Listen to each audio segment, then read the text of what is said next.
आज आपको करवाते हैं ऐसी दरगाह के दीदार जहां दीपावली पर जलते हैं दीप, तो वहीं शिव मंदिर की छत से होते हैं ईद के चांद के दीदार। वहीं कव्वालियों के साथ होती है भजन संध्या।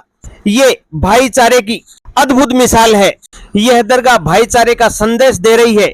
गंगा जमुनी तहजीब क्या है उसका श्रेष्ठ उदाहरण बनी हुई है। यहाँ दीपावली पर दीप प्रज्वलित होते हैं तो उर्स पर कव्वाली के साथ भजन भी होते हैं। देश के दूसरे हिस्सों में ऐसी दरगाह मिलना मुश्किल है। यहाँ पर सबसे पहले यहाँ मस्जिद, कुएं व हुजरा का निर्माण किया गया। तब यहाँ घनघोर जंगल था। पहाड़ी की तलहटी में बने इस दरगाह की जमीन भी काफी ऊंचाई पर है।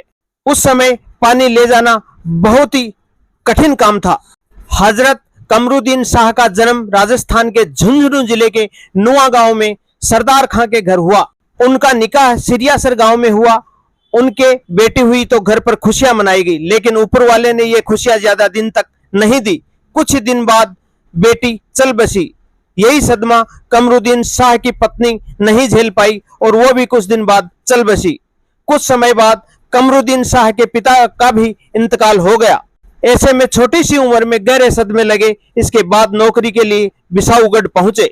वहां पहरेदार की नौकरी की, लेकिन नौकरी में उनका मन नहीं लगा। वे इबादत में रम जाते। कुछ समय बाद उन्होंने नौकरी छोड़ दी।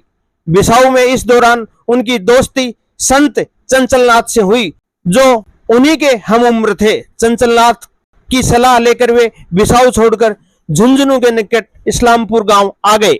यहाँ उनके सूफियान रंग ऐसे चढ़ा कि उन्होंने जीवन को इबादत व दूसरों का जीवन सुधारने में लगा दिया। धर्म के ऊपर मानवता को रखा। उन्होंने संदेश दिया है, धर्म बाद में और मानवता पहले। उनके अनुयायी भी उनके संदेश की पालना कर रहे हैं आज भी। कुछ दिन बाद बाबा इस्लामपुर से झुंझुनू आ गए। यहीं पर इबादत में लीन हो गए। उसके बाद बिसाऊ वाले उनके परम मित्र चंचलनाथ भी यहाँ आ गए। उन्होंने दरगाह के ठीक सामने करीब 3 किलोमीटर की दूरी पर टीले पर अपना स्थान बना दिया।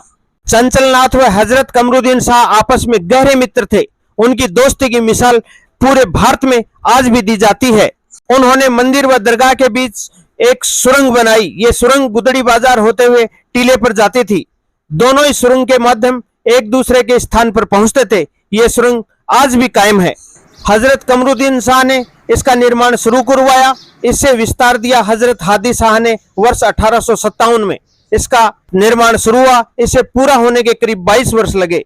इसके निर्माण की शैली ईरानी, मुगल व राजपूत शैली है। दरगाह काफी ऊंचाई पर है। इसका विशाल दरवाजा दूर से ही दिखाई देता है।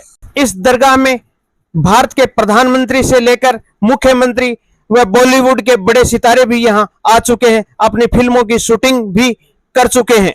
इस दरगाह परिसर में 2 छोटे व 1 बड़े कुंड का निर्माण दरगाह परिसर में किया गया है। तीनों कुंडों की बनावट व ढलान इस प्रकार है कि बरसात का पूरा पानी इन्हीं कुंडों में आता है। जब ऊपर बने 2 छोटे कुंड भर जाते हैं तो नीचे बने विशाल कुंड में पानी आता है। वर्तमान में कुंड से पानी का उपयोग बागवानी के लिए किया जा रहा है। इस दरगाह परिसर की सुंदरता देखने को बनती है। दरगाह को देखने के लिए दूर दूर से सैलानी आते हैं।